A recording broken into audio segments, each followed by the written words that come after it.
Chat, is it opening? Because I thought it was good. Hold on. Let me just click some link chat. There's a bunch of links in chat.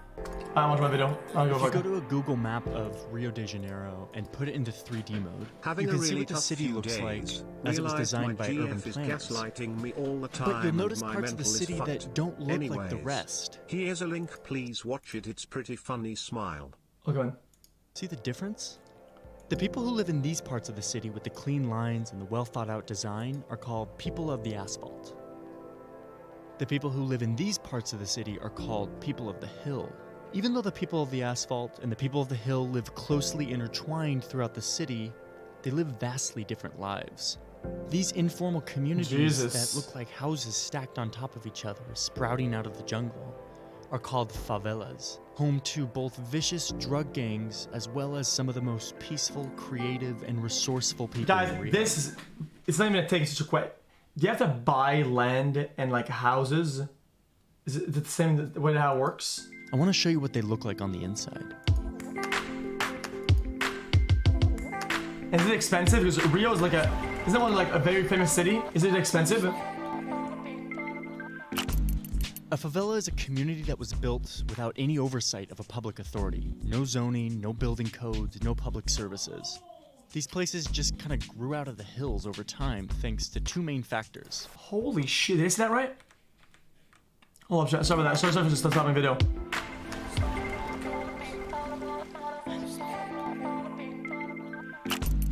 A favela is a community that was built without any oversight of a public authority. No zoning, no building codes, no public services. Like that. Holy shit, dude. Look at this setup. These places just kind of grew out of the hills over time thanks to two main factors. First was slavery. Brazil imported 11 times more slaves than the United States did, and Rio alone was home to more slaves than the entire American South. Slavery ended in 1888, and free slaves, still denied many rights in society, built these informal communities on their own. In more recent times, favelas have been fueled by massive migrations from rural Brazilians coming into the city looking for work. Guys, it's history and context. These workers built their own communities. For the video. Today, 25% of Rio's residents live in these favelas. I spent time in 6 of Rio's favelas. That's a lot. To try to figure out what happens when parts of a city develop without the presence of a government. This is Rocinha. It's Brazil's largest favela, and it has been dubbed a city within a city. It's a completely self-sufficient economy, the result of decades of makeshift solutions to basic needs like electricity and running water. Without a formal government presence, the residents of Rocinha created their own association, which helps coordinate public projects and resources. If that wire falls, since these associations grew up totally informally by people who had no training in public administration, what to do? The resulting community design brings with it a little more zest and creativity than your traditional city. You don't? Okay. But make no mistake, Rocinha is a full-on, functioning mini-city within the city of Rio de Janeiro. This impromptu resourcefulness is common within favelas. Here I am in Vidigal, a favela not far from Rocinha. This man, Paulo, is showing me his garden, but it wasn't always a garden. 15 years ago, this hill that we stand on was teeming with garbage. Paulo decided to clean it up, planting trees and cultivating a garden space that now produces fruit. He did this without asking permission because, after all, there was no one to ask permission from. Oh, see, I was right then. If you look around the garden, you'll realize that everything is made from trash. He's rolling, dude.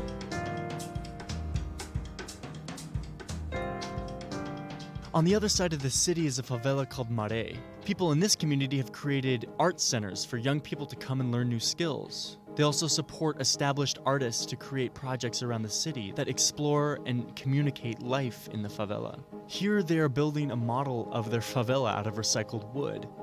That looks really cool. In Providencia, a favela near the port zone, I met up with this guy, Mauricio, a photographer who lives in this amazing house. Mauricio photographs life in the favela and provides transparency to the good and the bad of these places. He thinks of photography as a weapon to fight against everything from drug cartels to the government when they show up trying to remove parts of his community. Whenever he sees corruption or foul play in his community, he photographs it and distributes it to a network of local and international media contacts. Over the years, people What, does that have not grown up make to him a mess with target? É sempre brigando. Então, essa é uma arma que dói muito neles. A fotografia dói muito neles. Você resolve muito fácil com a fotografia. So why are these people who live in poverty and neglect so driven to create beauty in order to survive? É porque você sempre espera pelo poder público. E o poder público nunca está pronto para você. Porque se a gente não fizer aqui, não é eles que vão vir aqui fazer. As coisas são mais permitidas. Favela? E outro é um lugar muito esquecido. This reality of neglect from public investment has created a culture of creative survival. But there's a dark side to this too. So right now we're traveling over Complexo de Alimão, which is a huge In a gondola. complex or block of favelas. We're not going into the streets today because this place is still very much run by drug trafficking gangs. I would be sugarcoating the situation if I didn't talk about the fact that drug gangs still have major influence in a lot of the favelas, and Alimão is one of those places. Perhaps the most powerful gang in Rio is called the Red Command, a group that began as a left-wing political rebellion and whose headquarters are here in Alimão. Cocaine arrived in Rio in the 1980s, enriching the gangs and allowing them to grow in power and territory. The Red Command became more violent and lost its political... Jesus, man. Yo, a Kimbo Glock extended mag, like, what is this, like 30 mag, dude? 25? And lost its political ideology, focusing entirely on drug and arms trafficking. The fact that favelas are informal and unregulated, it means 50. both that they can become incredibly vibrant because people can take this attitude and build on qualities and be creative and change your environment. You never but played- it also you never means played Modern that Warfare, they're dude? incredibly dysfunctional places where the energy and the kind of approach is the opposite. So you have these two extremes and they come out of the same force of kind of informality and lack of regulation and kind of flexibility. In 2008, the city of Rio was ready to take over the lawless territories of Rio.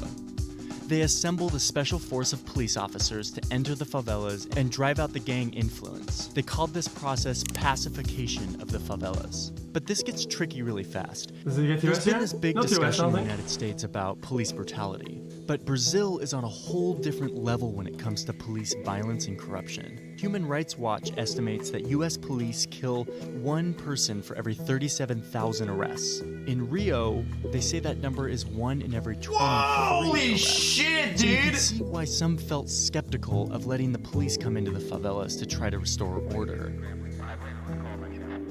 This is Santa Marta. It's the first favela that received pacification forces shit. back in 2008.